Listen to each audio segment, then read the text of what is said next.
Hello दोस्तों, स्वागत है आपका अपने YouTube चैनल डायमंड ज्ञान अड्डा में। और मैं अनुज लेकर आया हूं एक नया मॉक टेस्ट जो कि मॉक टेस्ट 6 है और जो कि जूनियर एडेड शिक्षक भर्ती से रिलेटेड है। मैं इससे पहले आपको 5 मॉक टेस्ट करा चुका हूं, तो आप उसकी प्लेलिस्ट पहले से ही तैयार है। उस प्लेलिस्ट में जाके आप उन 5 मॉक टेस्टों को करिए और अपना आंकलन कीजिए कि आप उन 50 नंबर में कितने नंबर लेकर आते हैं। तो साथ ही साथ आज के पहले क्वेश्चन से आपका स्वागत करते हैं। पहला क्वेश्चन देखिए क्या है। पहला क्वेश्चन है कि भारतीय संविधान को किसने हस्तलिखित किया था। देखिए ये सब लोग जानते हैं और बहुत अच्छा क्वेश्चन है। क्यों? क्योंकि ये लोग तो सब जानते हैं कि भारतीय संविधान की किस समिति का कौन अध्यक्ष है, लेकिन ये बहुत शायद कम लोग जानते हैं कि भारतीय संविधान को किसने हस्तलिखित किया था, मतलब किसने हाथों से लिखा है। तो पहले का ऑप्शन जो है वो डी पार्ट है। ये प्रेम बिहारी नारायण रायजादा है जिन्होंने भारतीय संविधान को हस्तलिखित किया है। ठीक है, तो ये बात आप याद रखेंगे। इसके बाद देखिए सेकंड क्वेश्चन है कि रानीगंज कोयला खान भारत के किस राज्य में स्थित है। बिहार में, पश्चिम बंगाल में, झारखंड में, उड़ीसा में। तो बताइए किस राज्य में स्थित है ये रानीगंज। जो कोयला का जो सबसे बड़ा भंडार भी है, प्राथमिक भंडार भी है, सबसे पहले प्रारंभ भी हुआ, तो कहां पर हुआ है ये बताइए। तो सेकंड का जो है वो पी पार्ट है। सबसे ज्यादा कोयले का भंडार भी है रानीगंज पश्चिम बंगाल में। तो ये इसका किस राज्य में स्थित है? तो रानीगंज में। क्वेश्चन नंबर 3, निम्न में से कौन सा स्थल प्रागैतिहासिक चित्रकला के लिए प्रसिद्ध है? अजंता की गुफाएं, भीमबेटका, बाग या अमरावती। तो बताइए इसका ऑप्शन कौन सा सही होगा। कौन सा ऑप्शन सही है बताइए जरा आप सभी लोग कि इसका ऑप्शन कौन सा सही है बताइए। तो थर्ड का ऑप्शन जो है वो मैं आपको बता दे रहा हूं कि थर्ड का ऑप्शन बी पार्ट सही है। मतलब भीमबेटका जो है वो प्राग ऐतिहासिक चित्रकला के लिए प्रसिद्ध है। ठीक है, किसके लिए प्रसिद्ध है? प्राग ऐतिहासिक चित्रकला के लिए प्रसिद्ध है। क्वेश्चन नंबर 4 है, द्वितीय बौद्ध सम्मति का आयोजन कहां पर हुआ है? राजगृह में, वैशाली में, पाटलिपुत्र में या काशी या वाराणसी में। तो बताइए द्वितीय बौद्ध जो समिति है उसका आयोजन कहां पर हुआ है? तो इसका ऑप्शन बी पार्ट सही है, वैशाली में इसका आयोजन हुआ है। इसके बाद नेक्स्ट क्वेश्चन है, निम्नलिखित सूफीवाद के सिलसिलों में कौन संगीत के विरुद्ध था? कौन जो था वो संगीत के विरुद्ध था? चिश्तिया थे, सोहरावर्दिया थे, कादरिया थे या नक्शबंदिया थे। तो बताइए इसका ऑप्शन कौन सा सही है। तो फिफ्थ का जो है वो डी पार्ट है। नक्शबंदिया जो थे वो जो सूफीवाद थे उनके सिलसिलों में संगीत के विरुद्ध थे। देखिए मैं थोड़ा सा आपको बता दूं कि ये जो सूफीवाद सिलसिले की स्थापना है, इसकी स्थापना जो है वो 14वीं सदी में, ये 14 सदी में जो ख्वाजा ख्वाजा बहाउद्दीन ख्वाजा बहाउद्दीन नक्शबंद ने की थी। ख्वाजा बहाउद्दीन नक्शबंद ने की थी। ठीक है, नक्शबंद ने की थी और यह सिलसिला सभा के विरुद्ध था। ठीक, इसके बाद नेक्स्ट अगला क्वेश्चन है कि किस सिख गुरु को अकबर ने 500 बीघा जमीन दी थी? ये तो शायद पता होगा, अर्जुन देव को, रामदास को, हर राय को या तेग बहादुर को। किसको जो है अकबर ने 500 बीघा जमीन दी थी? और शायद आपको ये पता भी होगा कि इसी 500 बीघा जमीन पर जो है वो अमृतसर, जो आज आप जानते हैं जहां पर स्वर्ण मंदिर भी है, अमृतसर शहर बसा है। तो बताइए किसको दी थी। तो 6 का बी पार्ट बताइए किसको दी थी। तो जो गुरु रामदास थे ये चौथे गुरु थे। ठीक है, ये फोर्थ गुरु थे सिखों के, उन्हीं को अकबर ने 500 बीघा जमीन दी थी जिस पर आज वर्तमान में अमृतसर शहर बसा है। भारतीय राष्ट्रवाद का जनक किसे माना जाता है? गोपाल कृष्ण गोखले को, बाल गंगाधर तिलक को, सुरेंद्रनाथ बनर्जी को, उपरोक्त में से कोई नहीं। तो 7 का डी पार्ट है, किसे माना जाता है? डी पार्ट इसलिए क्योंकि इसमें से कोई नहीं ऑप्शन दिया हुआ कि क्योंकि सामाजिक एवं धार्मिक आंदोलनों के सूत्रपात राजा राम मोहन राय को माना जाता है। ठीक है, किनको माना जाता है? राजा राम मोहन राय को। तो राजा राम मोहन राय को जो है वो भारतीय राष्ट्रवाद के जनक का सूत्रपात भी माना जाता है। इनको आधुनिक भारत का पिता भी माना जाता है। ठीक है, इन्हें अतीत और भविष्य के मध्य सेतु का कार्य के रूप में भी माना जाता है और भारत के नव जागरण का अग्रदूत भी माना जाता है। तो बहुत कुछ उपाधियों से नवाजा गया है ये राजा राम मोहन राय को। ठीक है, इसके बाद नेक्स्ट अगला क्वेश्चन है कि हिंदुस्तान रिपब्लिकन संगठन की स्थापना की गई थी, कहां पर की गई थी बताइए? इलाहाबाद में, कानपुर में, लखनऊ में या नई दिल्ली में? कहां पर की गई है? तो इसकी स्थापना जो है वो कानपुर में की गई थी। ठीक है, नेक्स्ट अगला क्वेश्चन है कि चंपारण कृषि जांच समिति का सदस्य निम्नलिखित में से कौन नहीं था? FG sly, DJ read, Anugrah Narayan या महात्मा गांधी? तो बताइए कौन नहीं था? तो FG स्लाई जो है वो इस चंपारण कृषि जांच समिति के सदस्य नहीं थे, और जबकि और जो ये तीनों लिखे हुए हैं, DJ रीड, अनुग्रह नारायण और महात्मा गांधी, तीनों इस जांच समिति के सदस्य थे। ठीक है, इसके बाद नेक्स्ट क्वेश्चन है, निम्नलिखित में से किसने रविन्द्रनाथ टैगोर को महान प्रहरी कहा है? अच्छा क्वेश्चन, बहुत ही अच्छा क्वेश्चन है। मौलाना अब्दुल कलाम आजाद ने, महात्मा गांधी ने, डॉक्टर राजेंद्र प्रसाद ने या सुभाष चंद्र बोस ने? तो आई थिंक आपको पता होगा, तो आपको बता दें कि रविन्द्रनाथ टैगोर को महान प्रहरी किसने कहा है? महात्मा गांधी ने कहा है। और महात्मा गांधी का ये मानना था कि ये भारत के स्वतंत्रता संग्राम जो हुआ था उसके पीछे नैतिक बल प्रदान किया था इन्होंने। ठीक है, रविन्द्रनाथ टैगोर ने, क्योंकि खुद तो लड़ाई नहीं लड़ी थी, लेकिन अपनी कविताओं के माध्यम से और अपनी रचनाओं के माध्यम से जो भारत के स्वतंत्रता सेनानी थे उन लोगों को बल प्रदान किया, और जिसके माध्यम से उन्होंने इस एक भारत के प्रति जो है अपनी वीरता दिखाई और हम देश जो है आजाद हो पाया। निम्नलिखित में से कौन संविधान सभा का संवैधानिक सलाहकार था? ये बहुत बार क्वेश्चन पूछा जा चुका है। BR Ambedkar, KM Munshi, BN Rao या TT कृष्णमाचारी? तो 11 का ऑप्शन सही है, सी पार्ट। BN राव जो थे वो संविधान सभा के संवैधानिक सलाहकार थे। इसके बाद 12 क्वेश्चन है कि डॉक्टर भीमराव अम्बेडकर सहित संविधान हेतु जो गठित प्रारूप समिति थी, इसमें कितने सदस्य थे? क्योंकि संविधान सभा में 6, 7 या 9, तो प्रारूप समिति में जो गठित में सदस्य थे वो 7 सदस्य थे। तो ऑप्शन बी और डी दोनों साथ ही लिखे हैं, और इस प्रारूप समिति के अध्यक्ष डॉक्टर भीमराव अम्बेडकर थे, जो आपको पता होगा। नेक्स्ट क्वेश्चन है कि भारतीय संविधान की उद्देशिका, जिसको आप लोग प्रस्तावना कहते हैं, उद्देशिका में संशोधन किया गया था 17वें संशोधन द्वारा, 24वें संशोधन द्वारा, 42वें संशोधन द्वारा या 44वें संशोधन द्वारा? तो बताइए कौन से संशोधन द्वारा उद्देशिका में संशोधन किया गया था? तो ऑप्शन 30 अगस्त, आपको अगर नहीं पता है तो हम आपको बता दें कि जो 30 अगस्त नहीं, सॉरी, इसमें संशोधन जो किया गया है, तो 13 का ऑप्शन सी पार्ट है, 42वें संशोधन द्वारा इसमें संशोधन किया गया था। इसके बाद नेक्स्ट 14 क्वेश्चन है, निम्नलिखित में से कौन सा एक राज्य का नीति निर्देशक सिद्धांत संविधान में बाद में जोड़ा गया है? कौन सा ऐसा सिद्धांत है जो संविधान में बाद में जोड़ा गया है? ग्राम पंचायतों का संगठन, गौवध निषेध, मुफ्त कानूनी सलाह या समान नागरिक संहिता?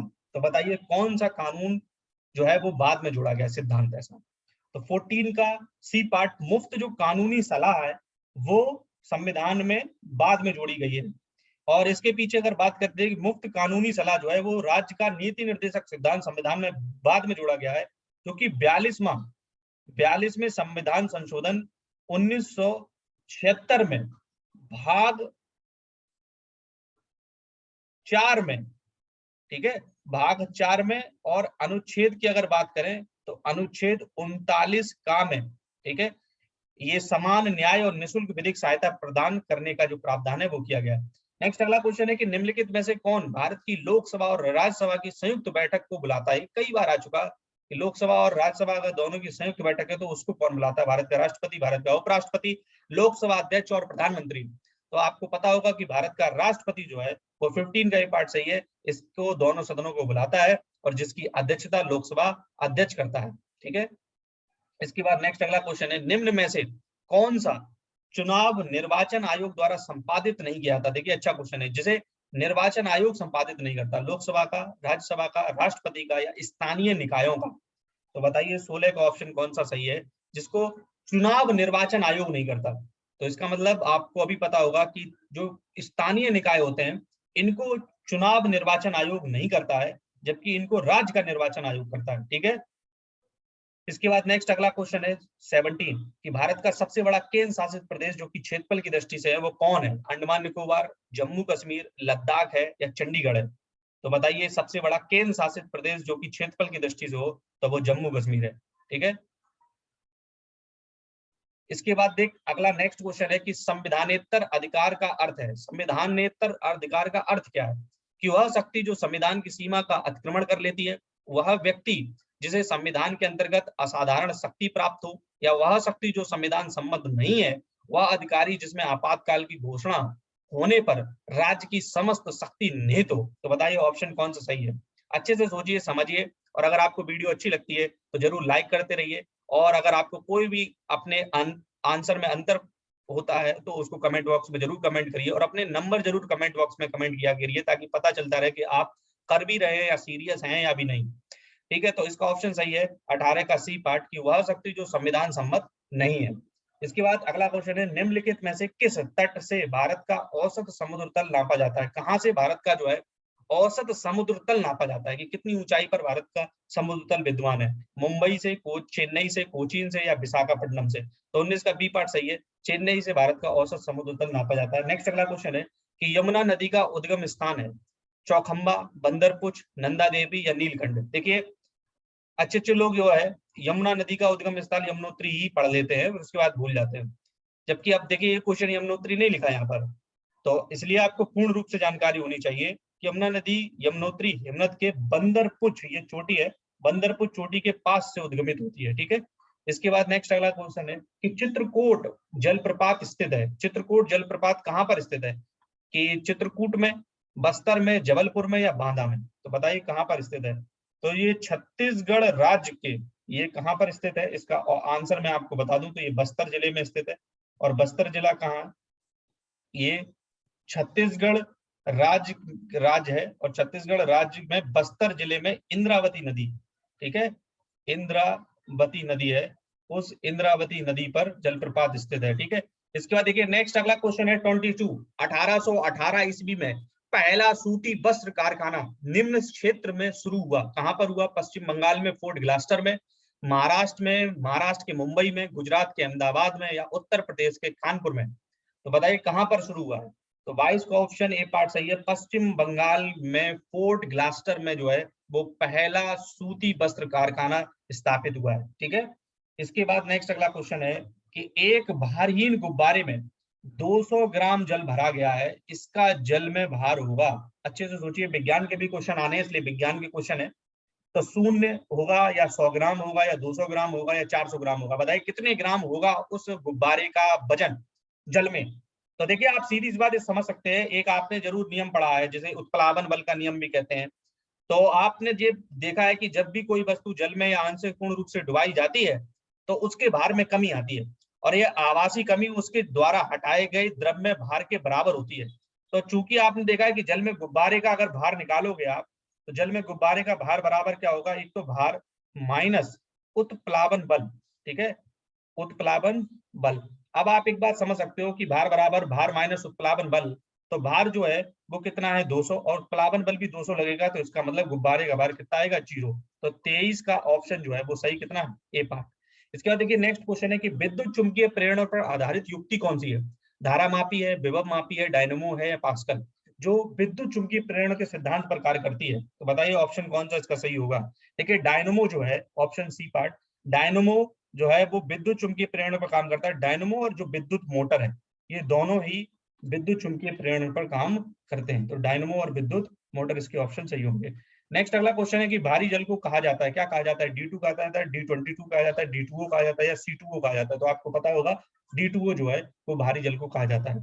इसके बाद निम्नलिखित में से कौन हमारे शरीर का सबसे दृढ़ भाग है।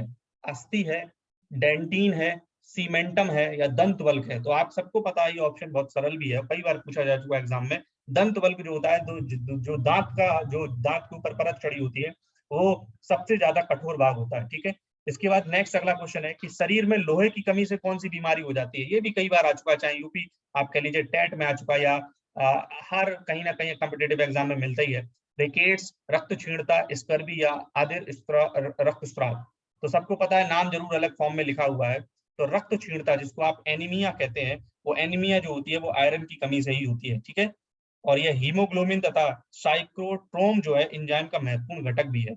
इसके बाद देखिए नेक्स्ट अगला क्वेश्चन है कि भारतीय राष्ट्रीय जैविक विविधता प्राधिकरण स्थापित किया गया था। 2003 चेन्नई में, 2003 बंगलुरु में, 2003 हैदराबाद में, 2003 केरल में। तो बताइए इसका ऑप्शन कौन सा सही है। 28 का ये पार्ट सही है, 2003 चेन्नई में जो है वो भारतीय राष्ट्रीय जैविक विविधता प्राधिकरण स्थापित किया गया। नेक्स्ट अगला क्वेश्चन है 23, पृथ्वी शिखर सम्मेलन का आयोजन किया गया था काहिरा में, रियो में, डरबन में या क्योटो में? तो ये तो आंसर आपको बता लेना चाहिए कि प्रथम पृथ्वी शिखर सम्मेलन का आयोजन जो है वो कहाँ पर किया था, रियो डी जेनेरियो में किया गया था। और ये रियो डी जेनेरियो है कहाँ पर, ये आपको शायद पता है, ये ब्राजील में है। और इसका आयोजन कब किया गया था, 1992 में। ठीक है, इसके बाद नेक्स्ट अगला क्वेश्चन है 30, निम्न में से कौन सा एक वित्तीय समावेशन की प्रक्रिया की सफलता में बाधक है? वित्तीय समावेशन की सफलता में बाधक है निम्न आय, निरक्षरता, बैंक शाखाओं का अभाव या उपरोक्त सभी? बताइए। तो 30 का डी पार्ट सही है, उपरोक्त सभी जो है वित्तीय समावेशन की प्रक्रिया में सफलता में बाधक है। अगर कम आय है तो भी, निरक्षरता है तो भी, और बैंक शाखाएं अगर कम है, बैंक की अधिक से अधिक शाखाएं खुलनी चाहिए तो भी वो वित्तीय समावेशन के जो प्रक्रिया है उसमें सफलता में बाधक होंगी। नेक्स्ट क्वेश्चन है, निम्नलिखित में से कौन सा कार्यक्रम ग्रामीण भारत में गरीबी दूर करने हेतु था? ऐसा कौन सा कार्यक्रम था जो ग्रामीण भारत में गरीबी को दूर करने का था? IRDP, ट्राइसेम, NREP या उपरोक्त सभी? तो आपको अगर पता है तो ठीक है, नहीं तो मैं बता रहा हूँ, ये तीनों ही कार्यक्रम जो है वो ग्रामीण भारत में गरीबी दूर करने के लिए थे। तो जो चीजें आपको पता होती हैं वो तो अच्छी बात, जो नहीं पता होती वो आपको जान लीजिए, याद कर लीजिए और या उनको नोट डाउन कर लीजिए करिए। इसके बाद नेक्स्ट अगला क्वेश्चन है कि वर्ष 2011 की जनगणना के अनुसार भारत में निम्नलिखित राज्यों में किसमें जनसंख्या का घनत्व उच्चतम है? जो निम्नलिखित राज्य हैं, बिहार में, केरल में, पश्चिम बंगाल में या उत्तर प्रदेश में? तो 32 का ए ऑप्शन सही है। सबको पता होगा कि बिहार में सबसे ज्यादा जनसंख्या घनत्व है। इसके बाद नेक्स्ट अगला क्वेश्चन है, निम्नलिखित में से किस राज्य की जनसंख्या सर्वाधिक, सबसे ज्यादा जनसंख्या कहां पर है? महाराष्ट्र में, बिहार में, गुजरात में, उत्तर प्रदेश में? तो ये भी ऑप्शन आपको पता होगा कि उत्तर प्रदेश की जनसंख्या सबसे ज्यादा है पूरे देश में। नेक्स्ट अगला क्वेश्चन है, निम्नलिखित में से गलत युग्म को इंगित कीजिए। बताइए। कन्नौज इत्र एवं तेल के लिए प्रसिद्ध है, मिर्जापुर कालीन के लिए, मुरादाबाद पीतल के बर्तन के लिए, आगरा चाकू तथा कैंची के लिए? कौन सा गलत युग्म है, मतलब जो इसमें सही सुमेलित नहीं है? तो आपको पता है कि आगरा ये चाकू और कैंची के लिए नहीं प्रसिद्ध है, आगरा चमड़ा के लिए प्रसिद्ध है। आगरा किसके लिए? चमड़े के लिए प्रसिद्ध है। तो यही इसका ऑप्शन गलत है, चाकू, और इसके लिए अलीगढ़ और आप रामपुर का चाकू कहते हैं। ठीक है, इसके बाद नेक्स्ट क्वेश्चन है, भारत में किसने आमदनी पर कर की शुरुआत की थी? बताइए। ऐसा कौन सा गवर्नर जनरल हुआ जिसने आमदनी पर कर की शुरुआत की थी? सर चार्ल्स वुड ने, लॉर्ड मैकाले ने, जिसको आप इनकम टैक्स भी कहते हैं, जेम्स विल्सन ने या विलियम जोन्स ने? बताइए। तो 35 का सी पार्ट सही है, जेम्स विल्सन ने ये जो इनकम टैक्स है उसकी शुरुआत की थी। नेक्स्ट अगला क्वेश्चन है 36, निम्न में से किस कोशिकांग को कोशिका का पावर हाउस कहा जाता है? सबको पता है, ये बहुत अच्छा क्वेश्चन, कई एग्जाम पूछा जाएगा। माइट्रोकॉन्ड्रिया को पावर हाउस ऑफ सेल कहा भी जाता है। ठीक है, इसके बाद नेक्स्ट क्वेश्चन, सिंगरौली लघु जल विद्युत परियोजना कहां पर स्थित है? मध्य प्रदेश में, बिहार में, छत्तीसगढ़ में या उत्तर प्रदेश में? बताइए। उत्तर प्रदेश में ये है सिंगरौली जल विद्युत परियोजना। ठीक, इसके बाद नेक्स्ट अगला क्वेश्चन, राष्ट्रीय बालिका दिवस कब मनाया जाता है? तो एक दिवस तो पूछा ही जाना है, तो इसलिए हमेशा आप याद कर लीजिए, राष्ट्रीय बालिका दिवस कब मनाया जाता है? 25 जनवरी, 23 जनवरी, 24 जनवरी या 22 जनवरी?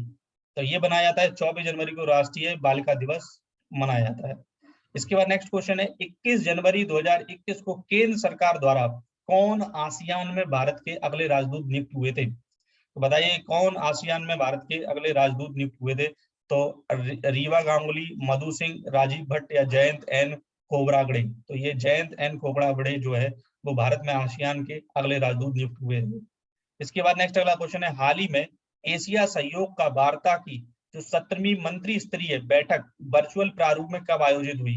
21 जनवरी 2021 को, 20 जनवरी 2021 को, 24 जनवरी 2021 को या 18 जनवरी 2021 को? बताइए। तो ऑप्शन इसका ए पार्ट सही है, 21 जनवरी 2021 को ये 17वीं मंडल मंत्री स्तरीय बैठक का वर्चुअल प्रारूप का आयोजन किया गया। ठीक है, नेक्स्ट अगला क्वेश्चन है 41, भारत में नेशनल इंफॉर्मेटिक्स सेंटर, जिसको NIC बोलते हो आप, एवं केंद्रीय माध्यमिक शिक्षा बोर्ड CBSE द्वारा संयुक्त रूप से जो कोलैब कैड है, ठीक है, कोलैब कैड सॉफ्टवेयर का लॉन्च किया गया है 10 जनवरी 2021 को और 14 जनवरी 2021 को, 6 जनवरी 2021 को या 31 जनवरी 2021 को? तो 41 का ऑप्शन बी पार्ट सही है, 14 जनवरी 2021 को। ठीक है, नेक्स्ट अगला क्वेश्चन है, पुस्तक मोदी इंडिया कॉलिंग 2021 बहुत ही इंपॉर्टेंट पुस्तक है, कि लेखक कौन है? एक जरूर कोई ना कोई पुस्तक जरूर पूछी जाएगी आपको, राजेंद्र पचौरी, हिमांशु खरे और चांदमन कुमावत या विजय जौली? मैंने कुछ पुस्तकें अपनी इस पर अपलोडेड भी की हैं। एक करंट अफेयर्स की आप देखेंगे प्लेलिस्ट भी है, तो उस करंट अफेयर्स की प्लेलिस्ट में आप जाकर पुस्तकों से संबंधित जो वीडियो है उसको देख सकते हैं। और भी करंट अफेयर्स की वीडियो है तो उन्हें भी आप जरूर देखें, और वो आपको हेल्प करेंगी जरूर। ठीक है, बताइए इसका ऑप्शन कौन सा सही है। तो 42 का ऑप्शन सी पार्ट सही है। चांदमंद कुमावत जो है उनकी ये पुस्तक है, पुस्तक मोदी इंडिया कॉलिंग 2021। ठीक है, इसके बाद नेक्स्ट अगला क्वेश्चन है 43। दिसंबर 2020 में चीन द्वारा लॉन्च किए गए रिमोट सेंसिंग उपग्रह के संबंध में निम्नलिखित कथनों पर विचार कीजिए। और ऑप्शन है आपके कि इस उपग्रह का नाम या ओगान 33 है, इसे जो है लॉन्ग मार्च 4C रॉकेट के साथ लॉन्च किया गया, और यह लॉन्ग मार्च कैरियर रॉकेट की 353वीं उड़ान थी। अब आपको बताना है कि एक दो सही है, एक तीन सही है, या तीनों सही है, या दो और तीन सही है। अब आपने अगर पढ़ा है इसके बारे में तो आप कर पाएंगे। इसके तीनों ही ऑप्शन सही है, तो 43 का डी पार्ट सही है। ठीक है, अच्छे से आप इसको देख भी लीजिए।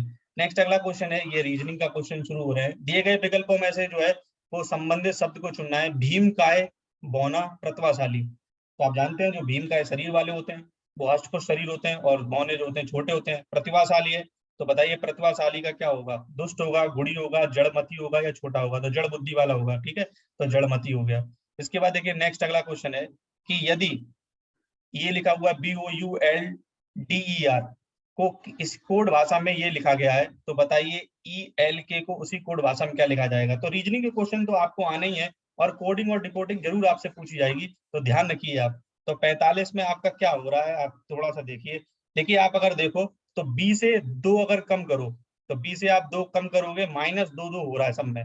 B से 2 कम किया तो Z बन गया, O से 2 कम किया तो भी M बन जाएगा। तो इसी प्रकार से E से अगर 2 कम करोगे तो क्या बन जाएगा, C बन जाएगा। और E से 2 कम किया C बन गया, L से 2 कम किया J बन गया, और K से 2 कम किया तो I बन गया। तो ऑप्शन कौन सा सही है, C पार्ट सही। नेक्स्ट अगला क्वेश्चन है 46। दिए गए विकल्पों में से विषम को चुनना है। बताइए अध्यापक, न्याय, वकील और रसोईया, कौन सा इसमें से जो है वो भिन्न है, बताइए। तो सबको आपको पता होगा कि देखिए अध्यापक, वकील एवं रसोईया तीनों व्यक्ति विशेष को संबोधित करते हैं, जबकि न्याय का कोई लेना देना नहीं है। ठीक है, न्याय अलग चीज है, और ये तीनों जो है व्यक्ति हैं। इसके बाद देखिए नेक्स्ट अगला क्वेश्चन है कि टुडे को अगर कोड भाषा में ये लिखा जाए, तो बताइए कि बिफोर को क्या होगा इसका ऑप्शन। तो आप बताइए इसमें कोडिंग डिकोडिंग के अनुसार कि इसमें क्या हो रहा है कि अगर टी से आप देख रहे हो तो टी में एक जोड़ो तो यू बनना है, तो +1 हो रहा है। और ओ में अगर आप 2 जोड़ो, +2 जोड़ो तो क्यू हो रहा है। फिर उसके बाद डी में आप अगर +1 जोड़ो तो ई हो रहा है, डी ई हो रहा है, +1। और फिर ए में आप +2 जोड़ो तो क्या बनना है, सी बनना है। तो ये सीक्वेंस क्या चल रहा है, +1 +2 +1 +2, ये सीक्वेंस चल रहा है। तो इसी सीक्वेंस को इसमें फॉलो करिए आप। तो बी में अगर +1 जोड़िए तो क्या हो जाएगा, सी हो जाएगा। और ई में +2 जोड़िए तो क्या बन जाएगा, आपका जी बन जाएगा। तो सी जी, तो 43 का सी पार्ट सही है, CGGOSG। ठीक है, ओ CGG, हाँ CGGQSG। ठीक है, तो इसका ऑप्शन ये सही हो गया। नेक्स्ट अगला क्वेश्चन है 48 कि यदि एक विशिष्ट वर्ष में 16 जून को शुक्रवार था, क्या था, शुक्रवार, तो उसी वर्ष में आपको बताना है कि जुलाई माह का पहला शुक्रवार किस तारीख को पड़ेगा। ठीक है, तो जुलाई माह का पहला शुक्रवार किस तारीख को पड़ेगा, तो आप बताइए। तो आप खुद जोड़ सकते हो कि अगर प्रत्येक दिन की पुनरावृत्ति 7 दिन के बाद होती है, तो जून में 30 दिन होते हैं। ठीक है, तो आप अब जुलाई का पहला शुक्रवार जो है तो आपको बताना है। तो 16 तो हो ही गए, तो 16 ही हो गए। 16 के बाद 7 प्लस आप 7 प्लस 7 प्लस 7, तो आप ये कर सकते हो कि 30 + 7, तो यहाँ से आपका हो गया जून और +7, तो इसमें मतलब 7 जुलाई को वही आपका रिपीट कर जाएगा। नेक्स्ट अगला क्वेश्चन है कि 49 कि विज्ञान के अध्यापक प्लास्टिक के थैलों का प्रयोग नहीं करते। ठीक, और फिर कथन कह रहा है प्लास्टिक के थैलों का प्रयोग कुछ इंजीनियरों द्वारा नहीं किया जाता है। तो निष्कर्ष क्या निकलता है कि विज्ञान के सभी अध्यापक इंजीनियर होते हैं। विज्ञान के जितने भी अध्यापक हैं सभी इंजीनियर होते हैं, और सभी इंजीनियर प्लास्टिक के थैलों का प्रयोग नहीं करते। तो खुद सोचिए, समझिए और बताइए कि इससे निष्कर्ष दोनों निकलते हैं, या एक निकलता है, या एक भी नहीं निकलता। आप फिर एक बार क्वेश्चन को देख लीजिए कि विज्ञान के, खुद आप देख लीजिए इसका, हाँ खुद देख लीजिए कि विज्ञान के अध्यापक प्लास्टिक के, इसका आप जो है आप देख सकते हैं कि आप अच्छे से क्वेश्चन को देख लें तभी करें। कि विज्ञान के अध्यापक प्लास्टिक के थैलों का प्रयोग नहीं करते, और अगला है कि प्लास्टिक के थैलों का प्रयोग कुछ इंजीनियर द्वारा किया जाता है। तो हमने ये बोला निष्कर्ष ये निकलता है कि विज्ञान के सभी अध्यापक इंजीनियर होते हैं। देखो ये कैसे कह सकते हो, तो ना तो इससे निष्कर्ष 1 निकलता है ना निष्कर्ष 2 निकलता है, तो इसका मतलब सी ऑप्शन सही है, क्योंकि कथनों में विज्ञान अध्यापक और इंजीनियर के मध्य संबंध नहीं बताया गया, ना ही यह कहा गया है कि सभी इंजीनियर प्लास्टिक थैलों का प्रयोग करते हैं। ठीक है, तो 49 का ऑप्शन सी पार्ट है, सी ऑप्शन है इसका, सी। इसके बाद 50 क्वेश्चन और लास्ट क्वेश्चन है कि 15 फरवरी 2021 को किसे विश्व व्यापार संगठन का जो नया महानिर्देशक नियुक्त किया गया है? बताइए किसे नियुक्त किया गया है? नवोजी ओकोंजो इजिएला, या अमीना मोहम्मद को, या न्यू माउंड ई को, या ली बिंग नू को? तो बताइए किसे जो है ओकोंजी इयोवेला को आपका नया विश्व व्यापार संगठन का जो महानिर्देशक है वो नियुक्त किया गया है इन्हें 15 फरवरी 2021 को। तो आई होप आप सबको ये वीडियो अच्छा लगा होगा। इसमें मॉक टेस्ट में आपके कितने नंबर आए ये जरूर बताइए आप, और इसी तरीके से अपना प्यार वीडियोस को देते रहिए जो कि आप दे रहे हैं, और अपनी तैयारी इसी मोड में बनाए रखिए, क्योंकि जैसे ही कोविड का प्रकोप कम होगा एग्जाम की डेट आएगी और फिर ना आपको पढ़ने का समय मिलेगा और ना आप पढ़ पाएंगे। तो अपने मूड को उतनी ही तरीके से बनाए रखिए। मैं यही आशा करता हूँ कि आप सभी लोग घर पर होंगे, सुरक्षित होंगे, और धन्यवाद।